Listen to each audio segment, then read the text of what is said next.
Drew Lovelace, thank you so much for joining me here on New Mexico in Focus. Thank you. I really appreciate the opportunity to be here. Yeah.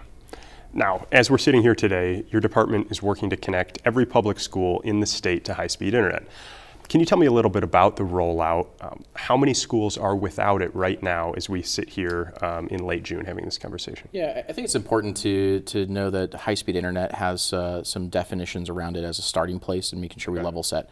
So what we're looking to do is making sure that there's gigabit service. So the common speeds you might see in a home is maybe like 100 megabytes per second, 100 megabits per second. We're looking for gigabit, so 1,000, right, or more to the schools. So as community anchor institutions, it's really important. There's a great federal program called E-Rate that has been working on this for a lot of years, and we've actually connected all but 2 schools at this point with fiber. So fiber to the premise is one of the big goals of that E-Rate program. Those last 2 schools are using a couple of other technologies like satellite, low Earth orbit satellite, to be able to get that high-speed service up until the point that they actually get the fiber built out to the schools. Okay, so that infrastructure, the fiber and those satellites, that's in place for every school right now? That is correct. Okay, so how long before they all get the internet connected? So what's happening in the department is we're actually building an interconnected ring to all of the schools. So they actually can get the internet right now, but the state education network is really what the office is working on, and making sure that the schools have redundant pathways, so that way if fiber is cut somewhere along the way, that they can actually get service through another ring that goes out to a node and back out to the greater internet, a place like Albuquerque, and then on to El Paso or Denver, and one of those main ways, and then that way they have that redundant capacity in there. Is that necessary specifically in a state like New Mexico with our geographical and geographical issues that we have here? Yeah, so the state really has a varied terrain, and it makes connectivity not just for schools but for homes equally as difficult. So if you can think about the geography of the state, on the western side of the state we have a lot of lava rock, a lot of rock, mountainous areas in the center part of the state, and then on the eastern side kind of the plains areas, right? So as far as getting the connectivity around there are many conditions in which fiber may be cut or accidentally lost in service. And so having those redundant pathways built around is incredibly important. One of the other big elements of the state education network is making sure that the administrative burden of procuring the internet is taken off of the schools. A lot of the schools have trouble keeping IT staff, keeping procurement staff, and so an opportunity for the schools to electively or optionally join the state education network provides an opportunity for the state to take on that administrative burden for them, and their IT staff can stay focused on the devices in the schools for the kids.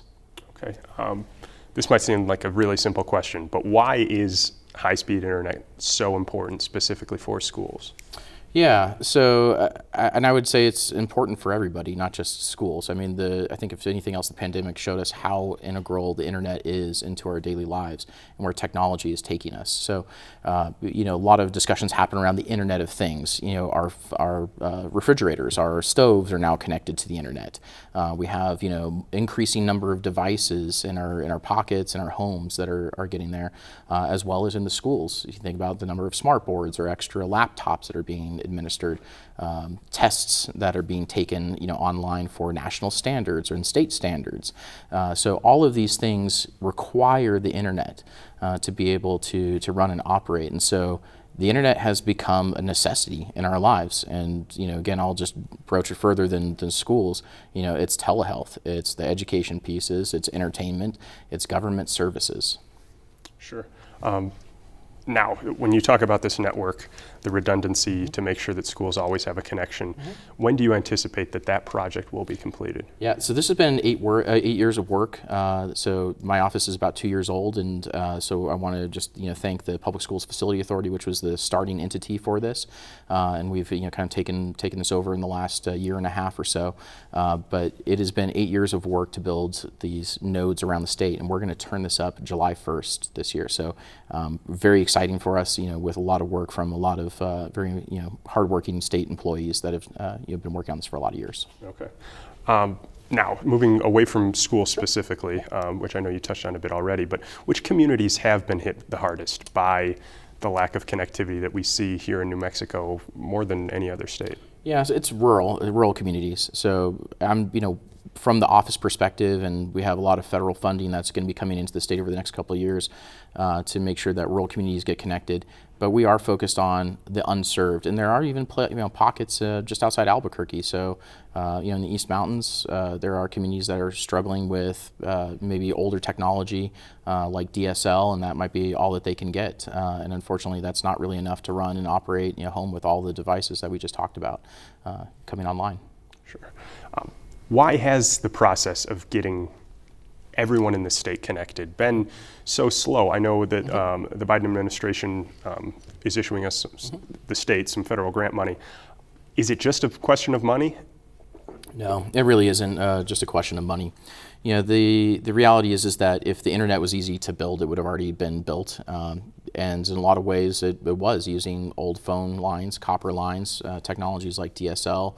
And I'm sure many of the older watchers might even think about, the old dial-up tones, right, coming from companies like AOL or other dial-up services. But, as we progress into higher and higher demands, we need to scale the technologies to go with it. So, there's multiple technologies we can get there. Most of them are backed by fiberglass, right, by fiber in the ground or fiber over aerial poles.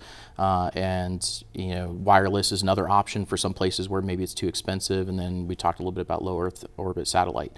So there's kind of a smattering of ways to do this. But all of that's to say that if there was a reason to have built it already, it would already be done, right? If there was an economic reason. So in a lot of the rural communities that we started to talk about just a minute ago, we have a problem where it's not economically viable for a company to operate a network. And that's where the government grants come in, making that barrier lessened for an internet service provider to come in and be able to provide that service. And that's really the big issue here. So, while Albuquerque or Santa Fe or Las Cruces are relatively well taken care of, and again, maybe a couple of spots in and around those areas that do not have some connectivity or maybe low connectivity, there are other places that just don't have any connectivity at all, especially like Navajo Nation. Okay. So for those areas that are in these rural, it sounds like it is about money. If we're not getting the federal money or this grant money, and there's no economic benefit for companies to come through. So have we just been waiting on these federal grant dollars? No, so some of it's going to be the federal grant dollars for those rural communities. Okay. But I will also add in that the process of building infrastructure takes years. Sure. Rights of way, permits are barriers, right? Getting across federal lands can be challenging. Making sure that once we actually have a line connected to a home or a line connected to a business or a school somewhere, making sure that they have devices to get on the internet, right? It's not just the connectivity issue. It's also about, is it affordable? Is there a device? Can you actually use it? Okay. Now, 2021 census data shows that more than 90% of Americans have a broadband subscription. Here in New Mexico, we're at the bottom of the list statewide, a little bit under 85%. What does your office consider an acceptable percentage for New Mexico for people who have access, or do you not think of it in that framing? Yeah, I would say that some of the census data, right, goes on to older definitions from the federal government. So Okay. Keep in mind that broadband service or high-speed internet was considered 25 download, 3 upload during that last census, and now that's changed to 100 download, 20 upload. So we actually think that number is probably a little bit lower. Of what's been available, and what's pretty neat is we've already done a couple of state-run grant programs, and in the next 2 years we're going to start creeping into that number. So we think in the number of households in New Mexico, and we're doing some final work on these big federal grants, right, for the broadband equity access deployment funds that are coming from the federal government. We think that number is down to in the 45,000 range. Okay. So 45,000 households are unserved. Okay. To start chopping through that number, how long will it take to get that infrastructure in place that you've talked about? Yeah, it's going to be about 5 years. So the broadband equity access deployment funds, which really are targeting the unserved as the priority, the folks who have 25.3 or less, or maybe no connectivity, they are going to be the priority out of that program, and that's who we have to go after. Now, I want to caveat this in saying that There are a couple of exemptions in this program. There are places that are so expensive to get to that it would take $1 million or $500,000 to just get to a single building. And in that, they've actually carved out a couple of ways. And so in our program, we're actually looking at how to do a bid for low Earth orbit satellite for those last locations to make sure that they do have some sort of connectivity. Okay. Now, once all that infrastructure is in place, what's stopping a corporate provider from coming in, snatching up those networks, and taking advantage of the people who've been waiting on this service for so long? So the way the grants are structured is actually to have them bid out. And so there will be opportunities for counties, cities, tribes, and internet service providers to be able to come in and provide that service. So they have to be able to maintain that network for the federal interest period, which is about 8 years.